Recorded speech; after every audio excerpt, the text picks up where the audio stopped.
Jim Whitehead of All Power Group. Today we're going to show you a comprehensive discussion, images of my studio. It started out with nothing here. We moved here from Davie to Naples. We had a small house, no room for any type of studio inside the home. So we purchased a 28 by 14 foot building. We had to go through all permitting with the Collier County Building Department. We had to put a slab in. The slab had to be with the building to be at the level of the home. They wanted to make sure there was no flood activities. It had to be anchored 265 miles per hour so the building doesn't blow away. And it was quite a process. I finally, it's taken me a while, but I'm pretty much feeling that it is the way it should be. What you're looking at now is what I decided to do. Instead of running a, let's say, 125 amp electrical line from the main home, I decided to go and do off-grid for this building. Why? Because I've been a generator company for 20 plus years, and I'm recognizing that these solar generators, that's versus a home standby generator, have come up to the point where they can supply enough power to do what you need to do. So what you're seeing is EcoFlow Ultra. I call it a solar generator. I don't really like that term because you don't even need solar, but you can use solar to supplement the power that is going into the system. So what happens is, you see the unit, it's got 3 6 kilowatt hour batteries. It goes in via connection out of that up to what we call a manual transfer switch. And in this case, I don't have grid power coming in, so the only power I'm using to run this building is that transfer switch with 5 circuits. We've got air conditioning, all the lighting, and you name it. So why did I do this again? It was so that I knew and understood how well these solar generators can supply power. Interestingly, unfortunately, 2 nights ago, because I have nothing yet on the main home, I probably have this, in essence, the same equipment over there when it's time. But 2 nights ago, actually, yeah, 2 nights ago, we lost power at about 7:15 p.m. And we didn't get power until 4 o'clock in the morning. So, yeah, it was uncomfortable. It was hot. We had to worry about the food in the refrigerator. So I'm kicking myself saying, Jim, you know you're going to add this same relative setup to the home. Now, the only difference is over there, it will be just a backup, meaning that when we had lost power at 7:15 p.m., the system being in the ready mode would come on, and we would switch breakers more or less, or use a automatic transfer switch to run most of the things in the home, because we only have 1 air conditioner.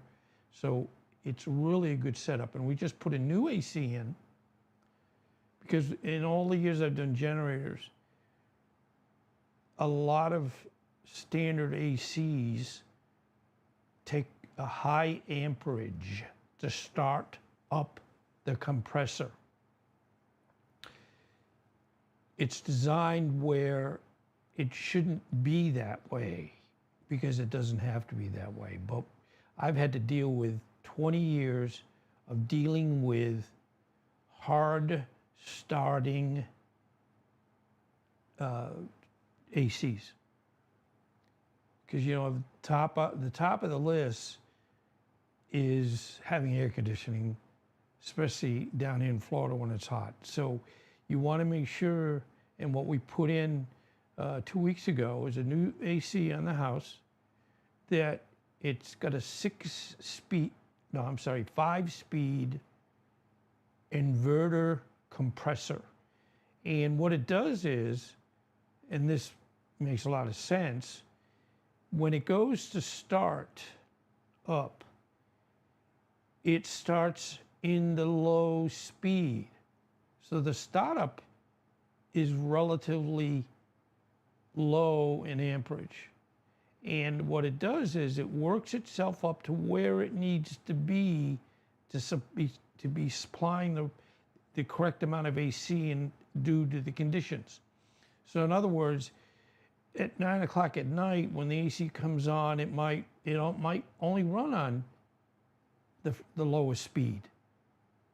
So it starts up in that low speed. It doesn't use a lot of amperage. But once it's started to go to the second speed and the third and so on and so forth, it doesn't take much of a change. So they are very congenial to ensuring when you have either home standby generator or the solar generator that you're not going to be sitting there saying, why did my AC not come on? Because it's 98 degrees in the house. So that's why we've done that. And moving on, and it's worked out well so far. This is a longer shot.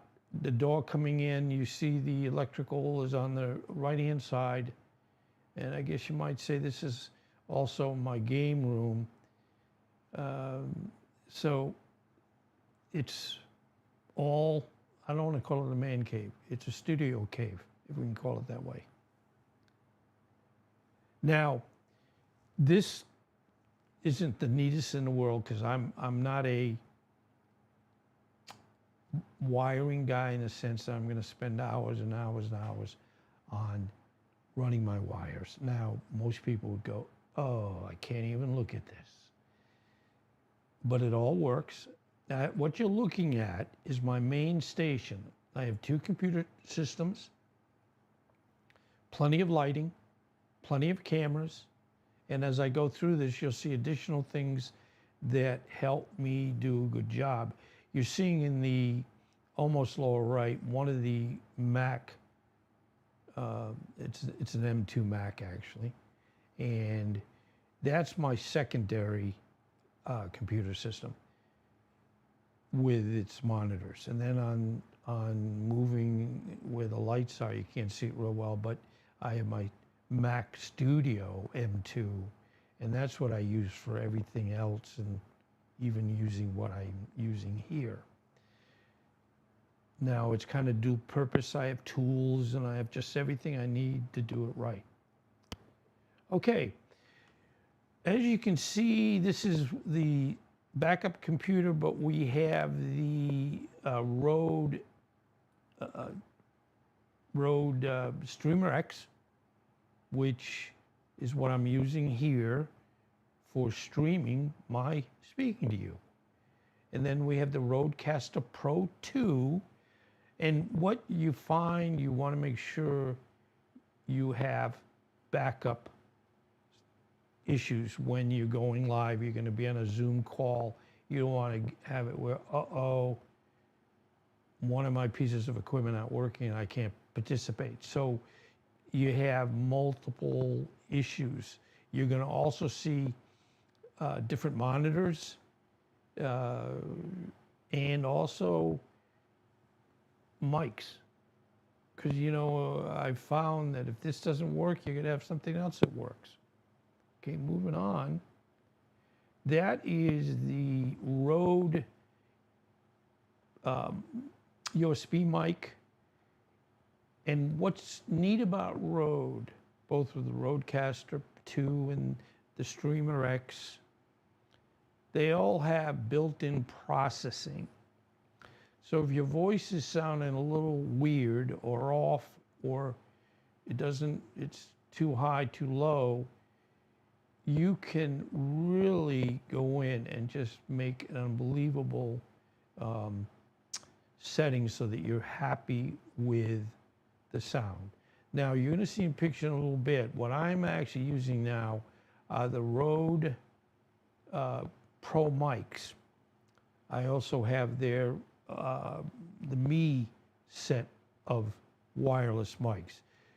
Do I only use that? No. Again, I have another pod mic from Rode. By the way, this is not sponsored by Rode or what have you. It's just this is what I use, and this is what I like to use, and it's working real well. Just another picture. Also, you can see on the right is the Elgato Stream Deck Plus.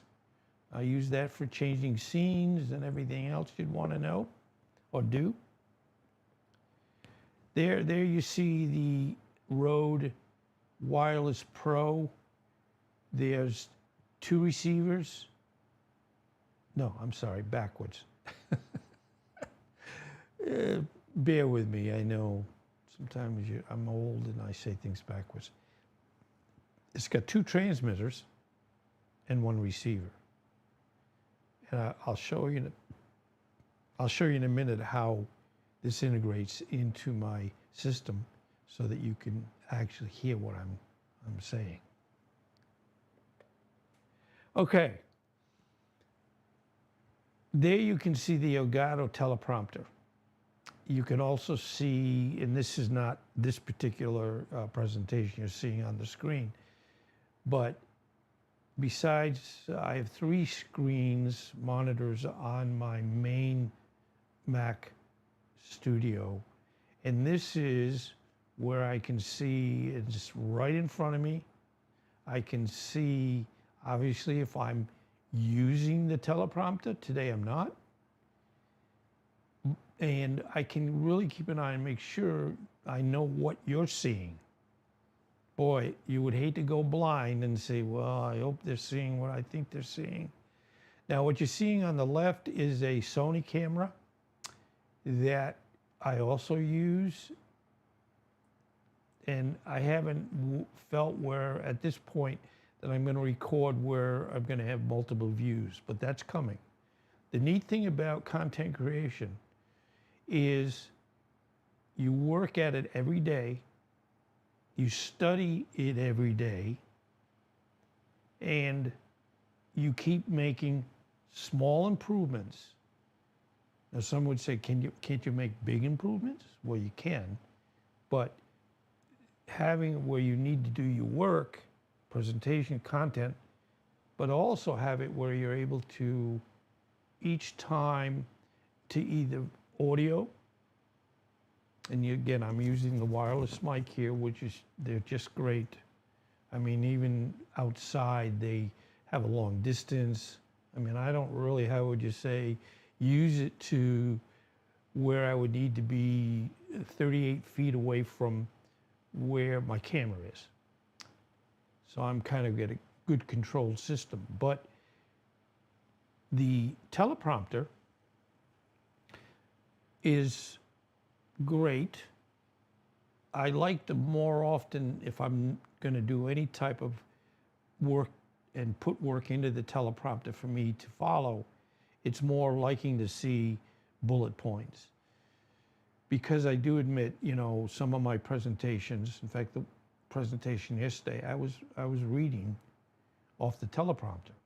And I do admit, as much as you're staring at it, it's right in front of you, it still kind of seems maybe that you're reading something, and that's something that I honestly know you have to really get used to. Now, this is the Unify software that's Rode. And again, I guess I would say that I'm a Rode house. No relationship to the Roadhouse food restaurants. I'm not even sure if they're around anymore. But what this is a Unify. And the neatest thing, it's kind of the same as the Procaster but it's really in software. And the light blue icon, you can't see it real well. Obviously, this is a picture, but I can look over and I can look at my audio, and I can see whether it's too high, too low, and that can be changed. Also, the headset, that's connected to the Streamer X, and it allows me to do a lot of different things. But in this case, I can get the sound when I'm, of course, hearing me speak, but it gives me an idea if the volume is where it should be. So the bottom line, you just keep having checks, check A, check B, check C, so on and so forth. Okay, this wasn't very long today, but the neatest thing is it works. I'm having so much fun, and hopefully you're able to look at some of my content. Jamie Whitehead, my wonderful 9-year-old Shih Tzu, and I brought her up almost every time I speak. She is the CEO. She does a presentation every day, which we call, initially it was the paradox of the day. I like paradoxes, but they're confusing, of course, and there aren't that many of them actually that fit where they're not long in the sense of verbiage, and Jamie can handle that when we did the first 4 or 5 days. What we're doing now, and this is much in the sense of having information that's plentiful, is the joke of the day. So I ask every morning through GPT, AI program, which I'm sure most of you are using, give me an animal-related joke. If I like it, I use it, or Jamie uses it. If I don't like it, I ask for another one. And this morning, some of them just don't make sense, or they're not real funny. And so we have to find one that we're both happy with. So that's pretty much where we are, and I just want to thank you very much. Please leave comments for me. I do admit, and I do get comments. Some of them, and again, it's okay if somebody says you're a jerk or you're not a jerk. I do get some comments that I honestly, and I don't think of myself as being dumb too much, I don't even understand the comment. And if someone's either saying a good thing or a bad thing, my wife was like, oh, I said, well, first of all, you can turn comments off if you want to. But I look at it that it gives me the opportunity, if the comment makes sense to me, and I don't mean that it's a good making sense, I'm just saying if I understand what they're saying, it's like, you work to make this better by following comments from my supporters. It just, makes sense. We don't always like to hear the bad stuff, but, how do you know the good stuff? You don't listen to the bad stuff. So anyway, thank you very, very much. I look forward to continuing doing this. Tomorrow I'm probably going to do one on the Arctic fox. So please look for that one. And again, thank you so much. Take care.